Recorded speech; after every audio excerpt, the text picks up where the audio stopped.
So nag-crave nga pala ako ng kimchi. Paborito ko talaga to. Napakasarap kasi ng kimchi. Pahirapan nga pala ng paghahanap dito ng wongbok. Dito nga pala sa town namin, yung Chinese cabbage hindi nabibili sa supermarket. Kaya naman nung pumunta kami ng Uklan, nakakita ko ng wongbok o Chinese cabbage. At binili ko talaga. Bumili din ako ng mga bits and pieces na kakailanganan for kimchi. So sold na yung craving natin ngayon. At first time ko gumawa ng homemade na kimchi. So first nga palang gagawin natin is hihiwain natin yung ating Chinese cabbage. Huhugasan natin ito. At pagkatapos ay ilalagay natin sa isang bowl. Maglalagay tayo ng napakaraming salt o asin. Maglalagay din tayo ng tubig. So sa mga di nakakaalam, ang kimchi ay nagmula sa bansang Korea. Ito nga pala ay traditional na Korean dish. At nilalagay nila sa kanilang mga stew or mga sabaw. So pagkatapos nating malagyan ng napakaraming asin at tubig, tatakluban muna natin ito, hahayaan muna natin itong mag-rest for 1 hour.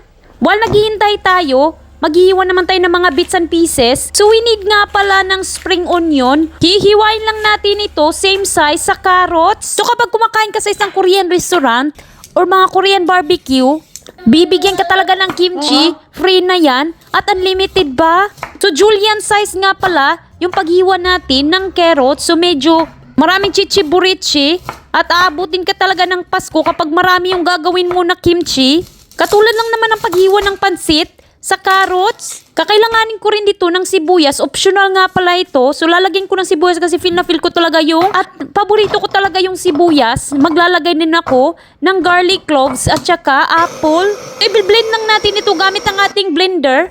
Ay, hindi nga pala yung ating food processor. Ngayon naman is gagawa na tayo ng ating sauce. So naglagay nga pala ako ng smoked paprika, cayenne pepper, at saka chili flakes. Mag-add din ako ng red pepper paste or gochujang ata. Napakahirap bigkasin. At ngayon naman, ilalagay na natin yung ating blended kanina ng mga sibuyas, apple at saka garlic.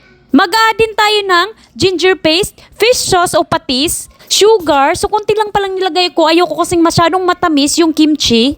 Nag-add din ako ng hot water. So, hindi ko alam kung anong explanation ng hot water para siguro ma-dissolve yung mga bits and pieces, mga spices. So, dapat nga pala yung gagamitin mo is red pepper flakes. Sinubstitute ko lang ng paprika at cayenne pepper. Wala kasi akong makita sa supermarket. So, kimchi ito, homemade, made from scratch. So, i-add na rin natin yung ating kinat kanina na veggies.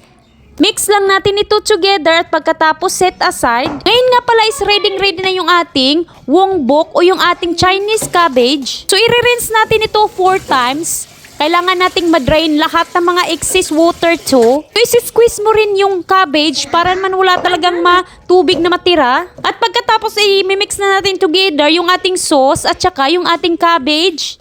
Wala nga pala akong gloves kaya naman kinamay ko na. Naghugas nga pala ako ng kamay, of course. At pagkatapos ilalagay na natin sa ating jar. So napakasarap ng ating homemade kimchi kahit first time kong gumawa. Perfect na perfect talaga for appetizer at of course, craving satisfied din.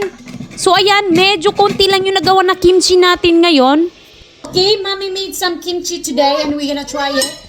We have some beef in here. This is mommy's kimchi, dad. Let's try this one. Fresh from the jar, not from the shop. Kimchi! Can you buy me some bowl, please? Who wants to try the kimchi? No, don't try this. It's too spicy. Bowl, please, Yana. No! Because we have a roast beef tonight and we'll try if the kimchi will match our preference. Oh, did I give you? So, kimchi? What you said? Chuck and cheese. Chuck and cheese. Yeah, Chuck E. Cheese. So, I have roast beef in here. We'll Dad, it's Grimace first. Grimace? It's Grimace. Huh? roast beef. Younger than you? Yeah, supposed to be 4 and 5 like me. Roast beef. Supposed to be. Hey, Bobby's up! Inside voices, talk quietly. Inside out. Inside out. Inside out. Yeah. Oh boy.